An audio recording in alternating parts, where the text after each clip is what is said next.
الحمدللہ الذی انزل من السماء ماء طہورا والصلاة والسلام علی من خلق طاہرا ومطہرا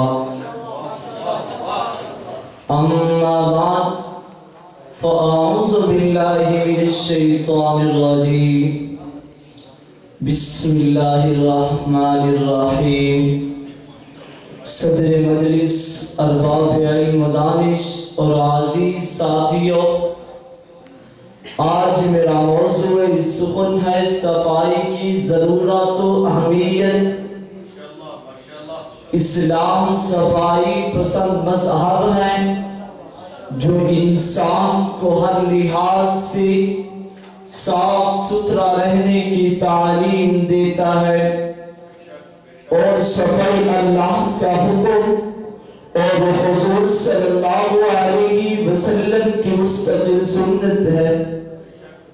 صفائی اور پاکیزگی ہمارے ایمان کا اہم ترین حصہ ہے، ان کے بغیر ہماری کوئی عبادت قابل قبول نہیں۔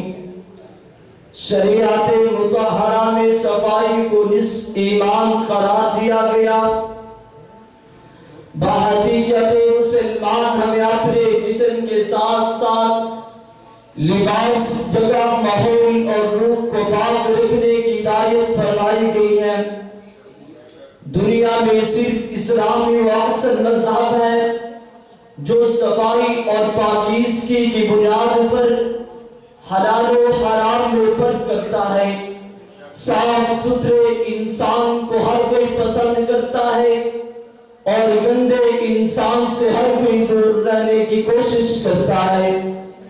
صفائی کے لیے لباس کا نیا اور مہنگا ہونا ضروری نہیں، بلکہ صاف ستھرا ہونا ضروری ہے۔ اسی طرح جسم کی پاکیزگی کے لیے مہنگے صابن یا خوشبو کی ہرگز ضرورت پیش نہیں آتی۔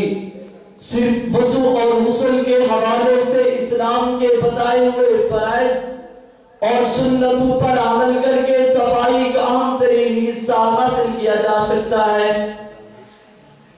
سامعین محترم، دین اسلام نے جہاں انسان کو کفر و شرک کی گندگی سے پاک کر کے عزت و رفعت عطا کی، وہیں پر ظاہر و باطن کی صفائی کی اعلیٰ تعلیم کے ذریعے انسان کا وقار بلند کیا۔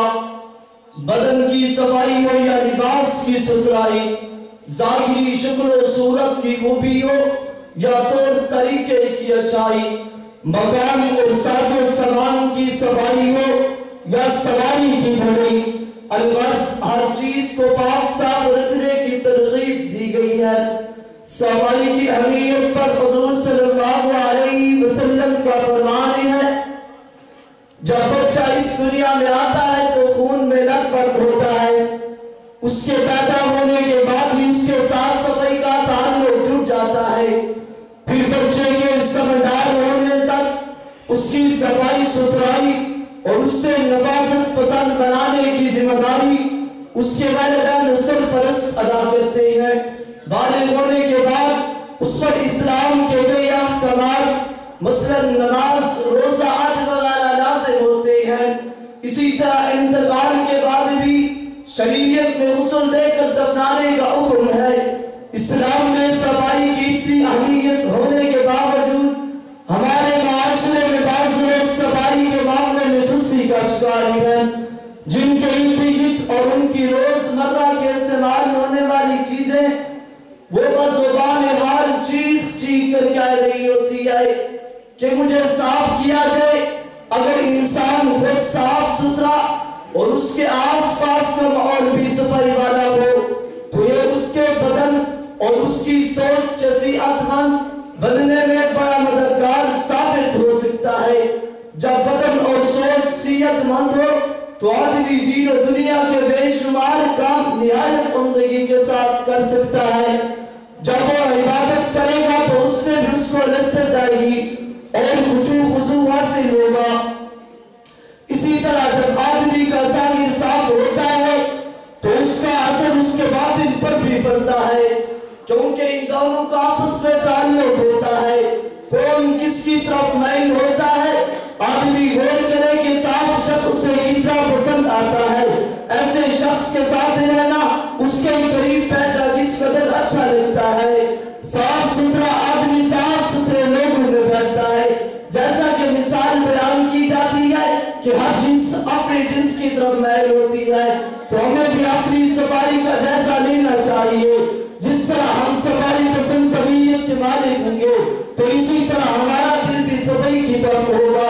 صفائی، خوشبو، نظافت و پاکیزگی اگر ہماری طبیعتوں کا حصہ ہوگا تو ہمارے قریب بھی ایسے لوگ ہوں گے جو صفائی کو پسند کرنے والے ہوں گے، اور اگر ہماری طبیعت کا میلان گندگی کی طرف ہوگا تو ہمارے آس پاس بیٹھنے والے بھی وہ لوگ ہوں گے جو صفائی کی اہمیت کو جاننے سے بہت دور ہوں گے۔ اس لیے تو شاعر نے کہا، صفائی یا حسن و لطافت کی بات، صفائی یا حسن و لطافت کی بات، صفائی حقیقت میں ہے چاند رات، صفائی ہے انسان کی عظمت کا نور، صفائی سے بیٹھا ہو دل میں سرور، صفائی کشش کا سبب ہے عظیم، صفائی کشش کا سبب ہے عظیم، صفائی سے بڑھ کر نہیں کوئی چیز۔ وآخر دعوانا الحمدللہ رب العالمین۔